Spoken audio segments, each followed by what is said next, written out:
Deleuze linked the fall of the Tower of Babel to the deterritorialization process, whereby one escapes from the regime of science since language became decodified. In other words, man in speaking one shared language had a distinct identity or identicality. When the Tower of Babel fell, man lost its shared language, leading to different forms of speech.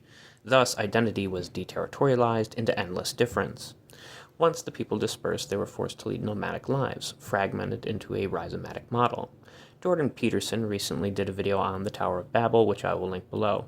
In it, he equates the Tower of Babel to technology and the hubris of humanity attempting to create an AI system of unsurpassed intelligence, leading perhaps to a singularity. But when we consider Simondon and Joyce's Wake, we see that it is not man building the Tower of Babel that is tied to technical progress, but rather it is with the fall of man and the fall of Babel that technology truly takes over.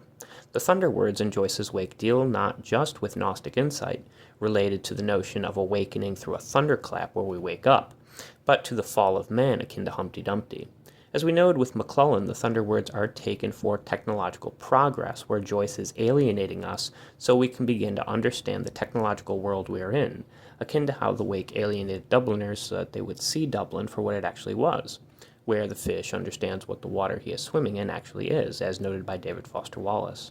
Simondon's critique of Norbert Wiener came from Wiener attempting to classify or organize the cybernetic system rather than individuating it through difference. Furthermore, Babel's fall is linked to the Old Testament. However, when we consider Pentecost in relation to Christ's death and rebirth, as noted in Acts 2:4, when people are consumed by the ghost or spirit of Christ, they begin speaking in separate tongues.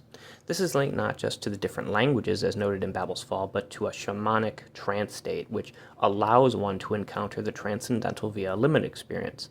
A hierophany to Marcel Eliade, linked to the 5th Major Arcana card, where we are filled with the sacred, linked to Bataille to sacrifice akin to Christ's sacrifice.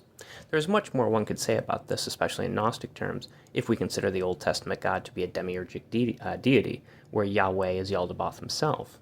Furthermore, it is only by speaking in different tongues that one is able to preach the gospel of Christ across the globe, creating a worldwide or universal, which is the etymology and meaning behind the word Catholic, system, akin to what we would call the World Wide Web.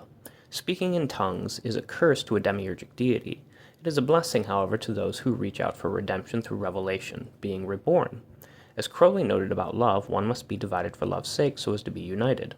And thus, we see the endless pattern of Deleuzian deterritorialization and reterritorialization, establishing itself in terms of technology.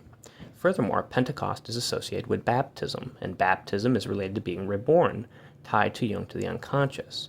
So again, the cycle of death and rebirth repeats itself, becoming other by engaging with the outside, whether via the immanent unconscious or in a more transcendental sense. Land would also use the shamanic trance state as a means to get outside, linked to the limit experience of Bataille and Rimbaud's pushing of poetry towards the impossible. Indeed, poetry is linked to our pneuma, breath, or spirit, and thus the logos or word. Pushing towards such impossible points will leave man in an inexpressible state, speaking in nonsensical tongues, since it is beyond sense perception, making it noumenal.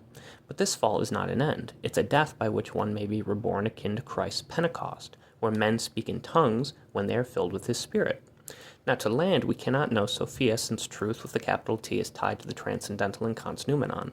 However, if we consider gnosis to be when one is filled with the knowledge or spirit of Christ, and how being filled with his spirit results in man speaking in different tongues that cannot be immediately understood, engaging in a shamanic trance state, right, reaching towards the inexpressible or impossible point, then perhaps, while we may not be able to define what wisdom or Sophia is, we can see how it can potentially be obtained through experience. That is to say, it is with engagements with the outside that man gains partial glimpses behind the veil of Isis. While we cannot know Sophia, we can scientifically come up with viable means to study how to obtain glimpses into her. So science, after all, does not concern itself with why questions. Science concerns itself with how things are actually done. It does not ask, for example, why gravity exists, for no one knows. It does ask, however, how gravity functions in the world. Man is thus forever bound to his finitude and materiality, going on adventures in life, frolicking with the fairies, tied up with Roy Batty at Tannhauser. Like Prometheus, man is forever bound to his rock, as Ketren notes, unable to be unbound or embrace infinity, for that would be akin to freeing Christ from the cross, which would deny him his death and thus his ability to be reborn. It is in the interplay between finitude and infinity that the third concept can be created and thus born autopoetically into being, akin to a virginal birth, like Christ's birth from Mary. Studying the spiritual realm in a scientific manner was the goal of Rudolf Steiner and his anthroposophical system. Furthermore, to land, techno-capital itself is tied to Kant's noumenon, and thus the inexpressible, beyond the codified identity of signs and symbols, embracing endless difference kept decoded. This is the inexpressible and mystical mystery that comes from being initiated, where silence is golden, noted for Crowley by Harpocrates, the god of silence, who is Horus the child, from Egyptian mythos. And we know how to Crowley we are living in the age of Horus, where Harpocrates reigns supreme. We are all but children, waiting to die via the Night of Pan in Crowley's system, so as to be reborn through Babylon, after getting past Karanzan of the Abyss, as noted right in the book of Matthew, right? It is only by being like children that one can reach or attain heaven. So to Crowley, the Night of Pan is connected to the number 210, where all is one is none. Now the Whore of Babylon, which links to the Tower of Babel, is noted in Revelation. Now Peterson does make the connection to how Babylon links to Babel, but he fails to acknowledge Babylon's whore in the Great Beast 666. Remember, 666 equals 18, 1 plus 8 is 9, on which she rides. He sticks to the Old Testament and fails to see how the myth connects to Christianity in terms of the New Testament. Crowley saw himself as the Great Beast 666, and Babylon herself was marked with the words mystery. Again, the mystery relates back to the mystical experience. To Crowley, by the act of love through Babylon, one is reborn akin to Christ.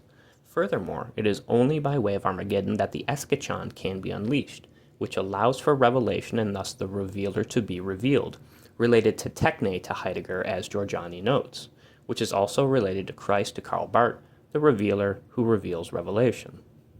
By way of the catechon's collapse, so too goes Carl Schmitt's fascist state of exception. Here comes the second coming, the parousia of Christ, and the kingdom of his kinship. Again, the king is dead, long live the king, points to death and rebirth, and thus alchemic immortality. Thus, with the death of our old and fallen world by way of Babel collapsing, we get the new world and new earth, where man immanentizes the eschaton as Vogelin warned of, which can become a hellscape, as Seraphim Rose warned about, if led on solely by nihilism, where we're unable to see how the zero links to the all and one, and thus transcendental spirit. All is related back to the act of becoming other, tied to Deleuze and the fall of Babel. Death and rebirth by way of becoming other, where one equals all equals none, yet again is the primary concept and key component needed for such philosophical insight. On the 32 paths to wisdom, the Tower card of the Tarot rests with temperance at the center between the 6th, 7th, 8th, and 9th Sephiroth spheres. Chaos, as Joyce and Guattari noted, is needed to be reborn, destroying control so as to alter the flows of desire, getting away from the dominant ideological consensus. Man's fall, tied to Babel's Tower, though considered a punishment or a curse by God upon his people, when viewed through a Gnostic lens, becomes not a curse, but the very means for salvation itself, tied to technology and the act of becoming other, related to altering our desires so as to get outside via smooth nomadic lines of flight, just as what happened with the Jews after Babel fell. If the Tower of Babel was built through organization and control, then how, as Peterson states, can it be considered a curse where our words mean nothing? It is through deorganization and the chaos of speaking in tongues that connects us to the Spirit of Christ, leading to the blessing of salvation, tied to the transcendental. But as they say, one man's blessing is another's curse, I suppose. As Crowley noted, while Thalima's overall aim may be religion, its method, as noted by people like Jack Parsons, is science itself, tied to technology. Perhaps, as in Steiner's or Giorgiani's sense, we can see this as a spiritual science of sorts.